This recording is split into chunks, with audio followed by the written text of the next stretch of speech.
at dusk, there came a turning. There was a moment when all was known. Hi, my name is Sue Skaski with Vermont Volunteer Services for Animals Humane Society, and welcome to our show For the Animals. Today we're on location, and we have two guests. One is Heather Bent. She's the president of Potter's Angels Rescue. Heather's been on several times before because they are really active in the state. They're an awesome group of volunteers that are all over that take in dogs that need to be rehomed. And I'm going to let Heather introduce her guest. This is Francisco. He's a year-old pit bull or mix that we saved from a High Hill shelter where about 30 dogs a day, mostly pit bulls, are put down and euthanized. He is a friendly, outgoing guy. He could definitely use some work on his manners and these skills, but I just want to say, excuse me too, that he's a puppy. Yeah, he's a puppy, exactly. Yeah. He's still a puppy, and so he just needs some basic training. You know, it's just often where we come in, our foster homes come in, and they do that and help to make them more adaptable. Because usually where they come from, they haven't gotten that chance to learn anything. So, but for this month at Potter's Angels Rescue, we are doing a... He's a ham. He loves rolling in the grass. So this month at Potter's Angels Rescue, we're doing a Savable September is what we're calling it, in which the adoption fees for pit bulls have been reduced for the month of September in hopes to get some of these guys adopted because they are the most commonly surrendered and euthanized, I would say, throughout the country. And you know, that is such a shame because pit bulls are the friendliest, Yes. most Yes, playful, Come here. lovable breeds. They're very loyal to their families. They're wonderful. They are absolutely wonderful. And I've talked before that I've had a pit, Kiwi, who was just the best dog.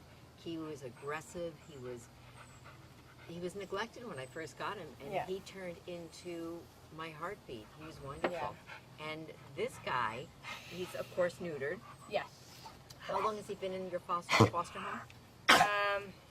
About 4 weeks. Okay, and I've got to say his mom is behind the camera, so if you see him trying to go over that way, Yeah, that's why, yeah. that's why. He's come a long way. Let's see. So do we know if he gets along with other dogs? He does. He does great with other dogs. The foster mom actually has dogs from his size to 4 pounds in her house, and he does well with all of them. Yeah. We haven't officially cat tested him yet, so we're not sure how he do with cats, but knowing he does really well with any size dog says there's certainly a potential he could do well there. Sure. And you know, Kiwi my dog was wonderful with cats. I had a cat that would wake up in the morning and smack him, and he never knew whether to back off or whether his life was okay, but he never, ever snapped or even raised a lip. Yeah, yeah. Pit bulls are really wonderful dogs. If anything, they're a little over exuberant in their love for people, and it can be hard to handle sometimes. They are, but they listen well. They're very intelligent. Yeah. Tell me about your adoption process. Okay, well, what we do is basically... He's fine, I've got it. Okay. People would go to our website, pottersangelsrescue.org, and submit an adoption application on there. And from there, we check everyone's references, and then we set up a home visit with the dog, usually, and also put them in touch with the foster homes who know the most about these dogs. Yep. And so the foster homes and the adopter It's okay. are directly in touch. He wants to get in the car with him. So that way, you know, we better the chances of making a really good match for both the dog and the adopter. Uh-huh. So how long does the process usually take? that it really differs on the amount of dogs we have and if we have puppies. If we have puppies on the site, unfortunately, that really backlogs our adoption process because so many applications come in for puppies. And So, but when it comes to our hard dogs, we really put extra focus on them to make sure we can move things along much quicker, and we'll often get in touch with people the next day, especially if it's a very difficult dog that we've been trying really hard to place, or one that has, and not one even that's difficult, just one that hasn't received any interest and we've had for a while. Yeah. You know, What's the average time that animals are in foster? I'd say probably like a couple months. Yeah. That's pretty average, unless you've got some like really easy, like a puppy. They go pretty quickly, usually within a month. But by the time the whole process from beginning to end, because what we do is we have our fosters fill out a questionnaire so we can make the write-ups, get them on the website, and by that time the fosters have usually already had them for 2 weeks. Uh-huh. So it depends. There's a lot of variables in there, and we're all run on volunteers, so sometimes people's lives are busier than others, and so sometimes things get done quicker than other times. Are But you we do. looking for more volunteers to be fosters? Always. So if people wanted to, I hope you're getting this playing. Good. If people wanted to get a hold of you to become a foster, Yeah. how would they do that? They would also do that through our website. There's an area on our website on how to become a foster. Also, foster frequently asked questions and a lot of information about what to expect when fostering is all on our website, and the foster application is on website. Uh-huh. So you fill that out is one of the first things you do, and then we have people that process those, and then we get in touch with you and meet up with you. So we want to make it a positive experience for our foster homes too. So we also try to match them with the right dogs with as much information as we have on them Sure. when they come in. I can remember when we've done seizures on homes, we've had some people say, oh, I couldn't foster, I'd fall in love. Yeah. Do you run across that? Yeah, and I understand it. The first few dogs I did, I also cried like a baby. You do get used to it. Okay, we've changed spots a little bit. We've given Francisco a chance to run around, and now, as you can see, happily chewing away. So tell me more about him. Could you tell me where he came from? Yes, he was out of, there's one shelter that we work with in New York, and he was out of Manhattan Care Center there. And they get, they're the ones who every night have a list they put up of about 30 dogs that are to be destroyed the next day at noon.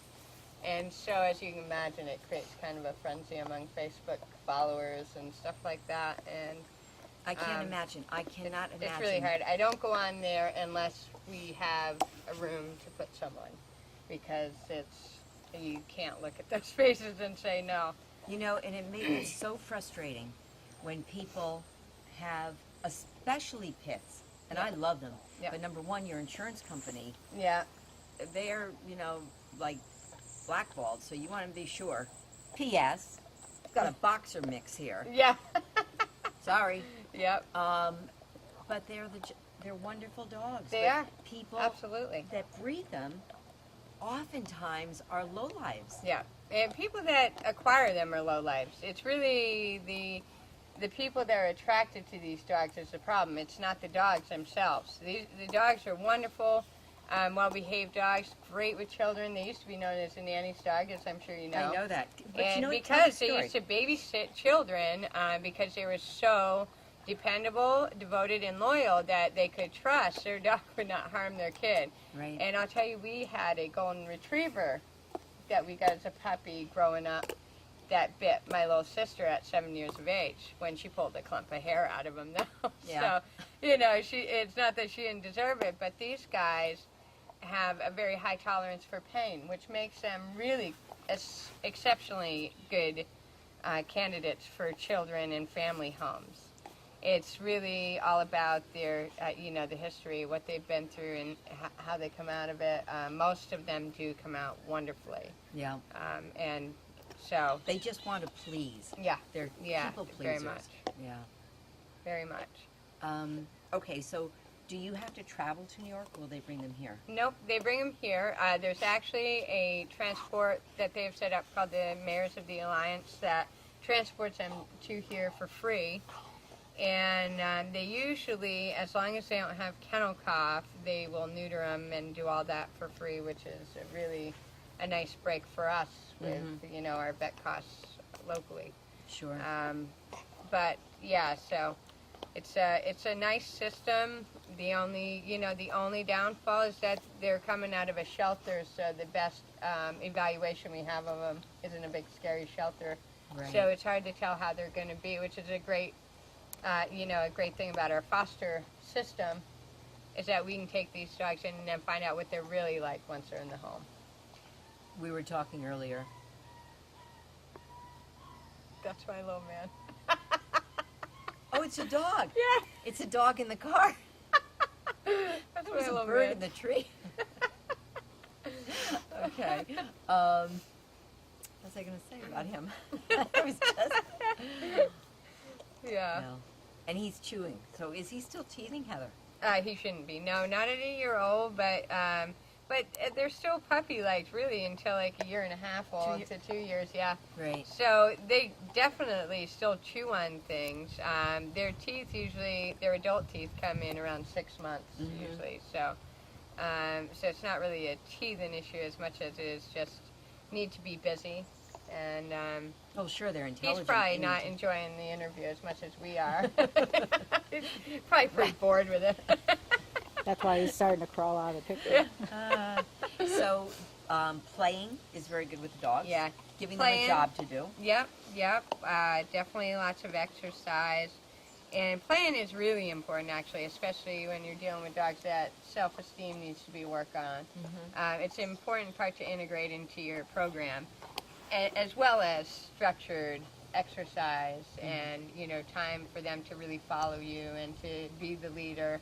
You can't just go and throw them a ball for half an hour and say they've gotten their exercise for a Right. day. They really need the mental stimulation that they get from having to follow rules and having boundaries and expectations. And speaking of leaders and packs, Yes. a year and a half ago, we Yeah. brought Caesar Milan to Vermont, Yeah. who, as you know, is the well-known dog whisperer. And what's his new title? Leader of the pack? Pack leader? Pack leader. Pack Yeah. leader. And Heather is going to... Yep, I'm headed to California to volunteer with Caesar for a week at one of his seminars. And then also I'll get to work at the Dog Psychology Center, which is going to be a great opportunity for us because we are planning on creating our own sort of psychology center. It's going to be more like a rehab and sanctuary.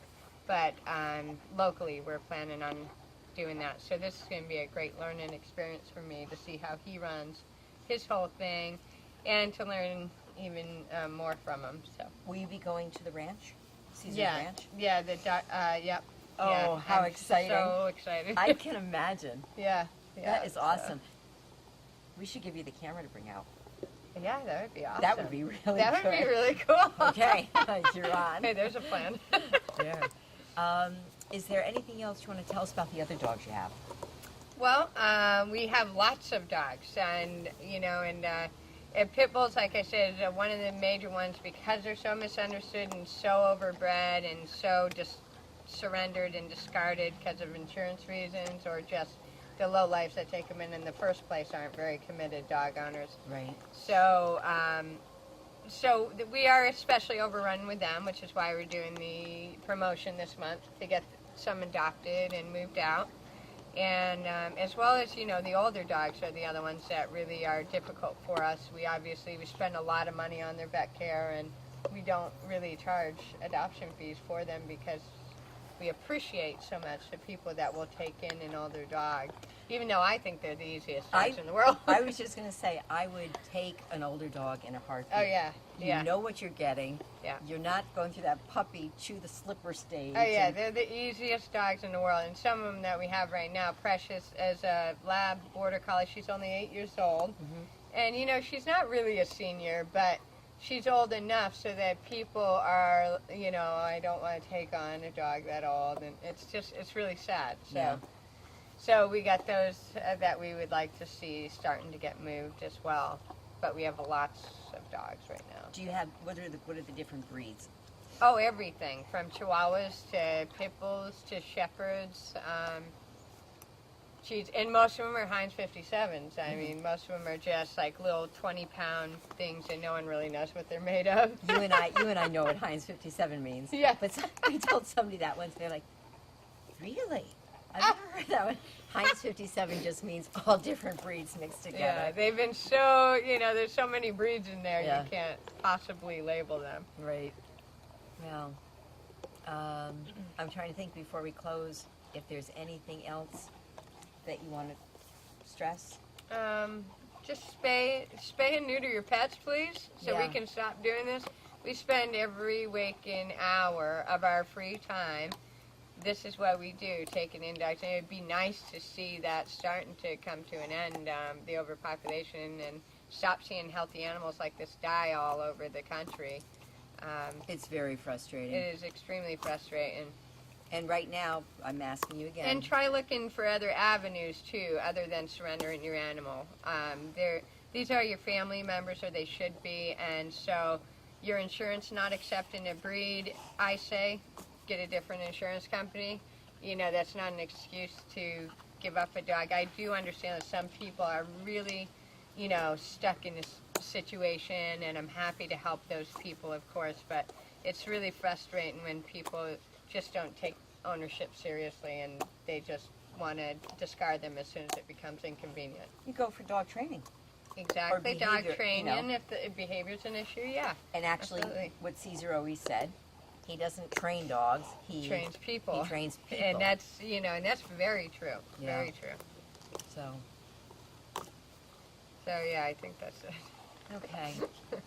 Thank you very much for watching For the Animals, and please have your animals spayed and neutered. And if you are being at all affected by the state's discontinuing of VSNP, the Vermont Spay Neuter Incentive Plan, please be sure to call us at 672-5302.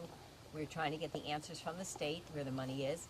All we do know is that the program has been mismanaged for the past year under the former administrator and 6 months under DCF. So we're looking for the answers to the money trail, and what we learned is the money is there. We want to know why it's not being spent. Please call us at 672-5302, and I'll give you the name of your state senators and representatives, and let's get to the bottom of it. We need this program back and running again. Thank you for watching For the Animals, and thank you, Heather. Thank you.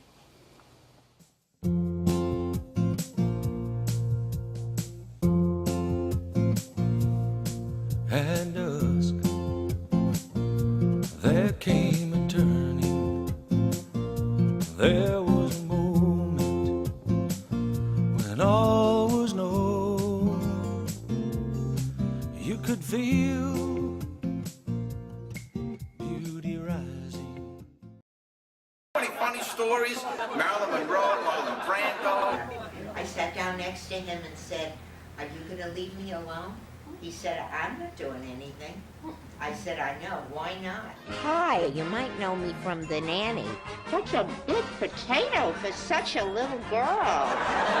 Come see me in my new one-woman show, My Life on a Diet.